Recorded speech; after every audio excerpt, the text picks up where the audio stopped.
हुसैन कलाम academy Jodhpur में आप सभी का स्वागत है दोस्तों। आज हम नंबर सिस्टम की जो दूसरी क्लास चल रही है दोस्तों आज, ठीक है, इसमें जो है हम परिमेय संख्याएं और अपरिमेय संख्याएं मतलब रैशनल नंबर्स और इरेशनल नंबर्स के बारे में डिस्कशन करेंगे। ठीक है दोस्तों, इसके बाद में जो है पूर्ववर्ती संख्याएँ, ठीक है, और इसके बारे में डिस्कशन करेंगे। ठीक है दोस्तों, तो हम जो है परिमेय संख्याएं किसको कहते हैं? परिमेय संख्याएं जो है P बटा Q के रूप में लिखी जा सकती है। किसके रूप में? P बटा Q के रूप में लिखी जा सकती है। ऐसी संख्याएं जिसको P बटा Q के रूप में लिखा जा सकता है उस संख्याओं को परिमेय संख्याएं कहते हैं। मतलब और आप इसमें लिख सकते हो कि Q बराबर नॉट इजिकल टू 0 होना चाहिए। Q का मतलब 0 नहीं होना चाहिए। मतलब कहने का मतलब ये है कि Q नॉट इजिकल टू 0 मतलब यहाँ पे जो जैसे कि आप मान लो 5 है तो यहाँ पर 0 नहीं होना चाहिए। क्या नहीं होना चाहिए दोस्तों? यहाँ पर 0 नहीं होना चाहिए। ठीक है, अगर यहाँ पर 0 होगा तो ये क्या नहीं होगी? परिमेय संख्या नहीं होगी। परिमेय संख्या किसको कहते हैं? परिमेय संख्या के अंदर जो है परिमेय संख्या के अंदर जो है पूर्ण संख्याएं होती है और सभी प्राकृत संख्याएं जो है परिमेय संख्या के अंदर आती है और सभी पूर्ण संख्याएं जो है परिमेय संख्या के अंदर आती है। ठीक है दोस्तों, आपको ये ध्यान रखना है। ठीक है, अब जैसे कि परिमेय संख्या के अंदर आप लिख सकते हो कि जैसे 2, 3, 5, 7, 8/3। ठीक है, ये सारे दोस्तों जो है आप इसको कह सकते हो परिमेय संख्या ही है। ठीक है, आप जैसे कि अब एक मान आता है 22/7, ये पाई का मान होता है दोस्तों। पाई का मान क्या होता है? 22/7 होता है। तो इसको जो है हम क्या कहेंगे? परिमेय संख्या ही कहेंगे। और एक ये वाला ये पाई जो होता है इसको हम क्या कहेंगे? अपरिमेय संख्या कहेंगे। इसको क्या कहेंगे हम? अपरिमेय संख्या कहेंगे पाई को। ठीक है, तो आपको ये ध्यान रखना है। यहाँ पर अगर संख्या इस तरीके से आ रही है, दशमलव में इस तरीके से संख्या आ रही है हमारे पास में, ठीक है, इस तरीके से संख्या आ रही है, तो मान लो ऐसी संख्या आ रही है हमारे पास में, ठीक है, यहाँ पे पॉइंट लगा हुआ है, पीछे पॉइंट लगा हुआ है, ये एक डॉट लगा हुआ है, बाकी ख़त्म हो रही है यहाँ पे। ठीक है, और यहाँ पे जो है ये ऐसी संख्या आ रही है हमारे पास में, तो हम क्या करेंगे? इसको यहाँ से जो है पॉइंट हटा के 5, 4, 5, ठीक है, यहाँ से पॉइंट हटाया हमने और यहाँ पे कितने जीरो लगा देंगे? 1, 2, 3, 1, 2, 3 जीरो लगा के 1 लगा देंगे हम। ठीक है दोस्तों, इस तरीके से आप ध्यान रख सकते हो। ठीक है, ये परिमेय संख्या हो जाएगी। जैसे ही संख्या के पीछे इस तरीके से आएगा, डॉट डॉट आ जाएगा संख्या के पीछे, ठीक है, तो वो क्या हो जाएगी? अपरिमेय संख्या हो जाएगी। अनवसानी अनावर्ती भी कहते हैं उसको, अनवसानी अनावर्ती। ठीक है, तो आपको जो है दोस्तों ये ध्यान रखना है कि परिमेय संख्या जो है इसको हम P बटे Q के रूप में लिख सकते हैं और Q नॉट इजिकल टू 0 आना चाहिए। ठीक है, आप जो है यहाँ पे जो है 0 नहीं लिख सकते हो, इसका मतलब यही है। ठीक है, और इस तरीके से हम संख्याओं को लिख सकते हैं। सारी पूर्ण संख्याएं परिमेय संख्या के अंदर आती है और सारी प्राकृत संख्याएं परिमेय संख्या के अंदर आती है। ठीक है, तो आप ये ध्यान रखना, सारी पूर्णांक संख्याएं भी जो है वो सारी किस में आती है? परिमेय संख्या में आती है। ठीक है, और यहाँ पे जो है संख्या होगा, यहाँ पे दशमलव चल रहा है यहाँ पे, ठीक है, यहाँ पे डॉट डॉट आगे तक नहीं चल रही है संख्या। ठीक है, तो आप जो है इसको क्या कह सकते हो? परिमेय संख्या कह सकते हो। ठीक है, और परिमेय संख्या किसको कहेंगे हम? जैसे कि जिस संख्या का रूट नहीं खुल सकता है, ठीक है, उसको आप परिमेय संख्या कह सकते हैं। जैसे कि रूट 2, ये क्या है? एक दोस्तों ये क्या है अपने पास में? ये अपरिमेय संख्या है।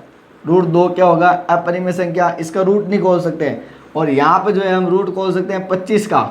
25 का क्या हो सकता है दोस्तों? रूट खुल सकता है। 25 का रूट कितना आएगा? 5 आएगा। ठीक है, तो ये क्या हो जाएगी? परिमेय संख्या हो जाएगी।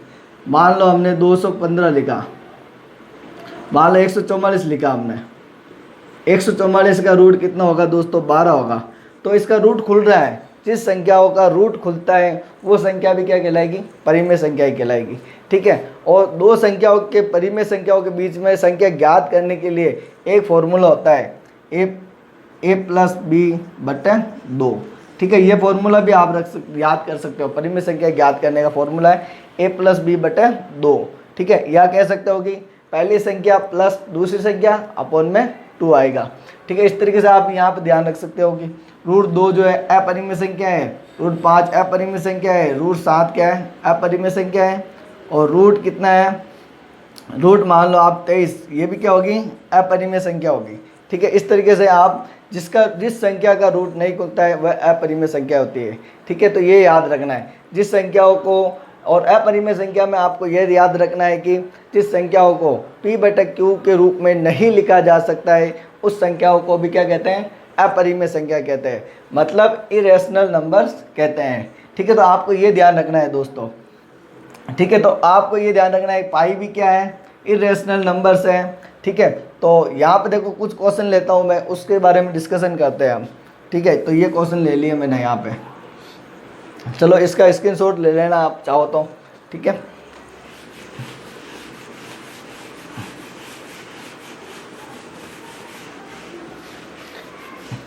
अब आपको बताना है परिमेय संख्या कौन सी है और अपरिमेय संख्या कौन सी है।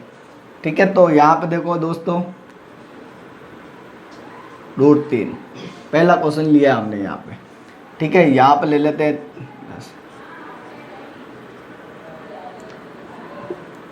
यहाँ पे सेकंड क्वेश्चन ले रहे हैं हम। ठीक है, यहाँ पे सेकंड क्वेश्चन ले लिया हमने, यहाँ पे लेते हैं हम, चलो यहाँ पे ले लेते हैं 1/√3 लेते हैं। ठीक है, तो यहाँ पे देखो हमने ये क्वेश्चन लिए हैं। ठीक है, तो इसमें क्या ध्यान रखना है, किसी भी एक पॉइंट एक और है, चलो इसके बाद में बताता हूँ। ठीक है, यहाँ पे क्या है, 5 क्या है, एक परिमेय संख्या है, और -√3 क्या है, एक अपरिमेय संख्या है। √3 क्या होती है, अपरिमेय संख्या होती है, आपको पता है। ठीक है, परिमेय संख्याओं को अपरिमेय संख्या से घटाने पर, ठीक है दोस्तों, हमेशा अपरिमेय संख्या प्राप्त होगी। ठीक है, तो आप इसको लिख सकते हो अपरिमेय संख्या आई है, अपरिमेय संख्या होगी। ठीक है, तो आप ये ध्यान रखना, 5 एक परिमेय संख्या है, -√3 एक क्या होगी, अपरिमेय संख्या है, अपरिमेय संख्या होगी। 5 में से घटाएंगे -√3 तो हमेशा क्या होगा, अपरिमेय होगा। ठीक है, इसमें आप याद रखोगे कि यहाँ पर देखो 3 लिखा हमने, यहाँ पर लिखा √23 और -√23। ठीक है, तो इसको खोल दिया हमने ब्रैकेट को, ये कर जाएगा, क्या बचेगा 3 एक क्या होगा, परिमेय संख्या होगी, क्योंकि ये रूट के अंदर नहीं है। अगर ये संख्या रूट में होती तो ये क्या हो जाती, अपरिमेय संख्या हो जाती, ये ध्यान रखना है। ठीक है, यहाँ पर क्या है दोस्तों, यहाँ पर है एक परिमेय संख्या है और √3 क्या है, एक अपरिमेय संख्या है। √3 का जब हम डिवाइड करेंगे 1 से तो ये भी क्या हो जाएगी, अपरिमेय संख्या हो जाएगी। ये परिमेय संख्या है और ये अपरिमेय संख्या है, √3 का जब भाग देंगे 1 में तो ये क्या हो जाएगी, अपरिमेय संख्या हो जाएगी। ठीक है, इस तरीके से आप ध्यान रख सकते हो दोस्तों। ठीक है, 625 क्या होगा, 625 क्या होगा, 625 का क्या होगा, √25 होगा। तो ये क्या होगी दोस्तों, परिमेय संख्या होगी। क्यों, क्योंकि इसका रूट कितना आएगा, 25 आएगा। इस तरीके से आप जो है सोल्व कर सकते हो किसी भी क्वेश्चन को। ठीक है दोस्तों, अगर वीडियो पसंद आए तो लाइक कीजिए, अपने दोस्तों को शेयर कीजिए। ठीक है, चैनल को सब्सक्राइब कीजिए। ठीक है।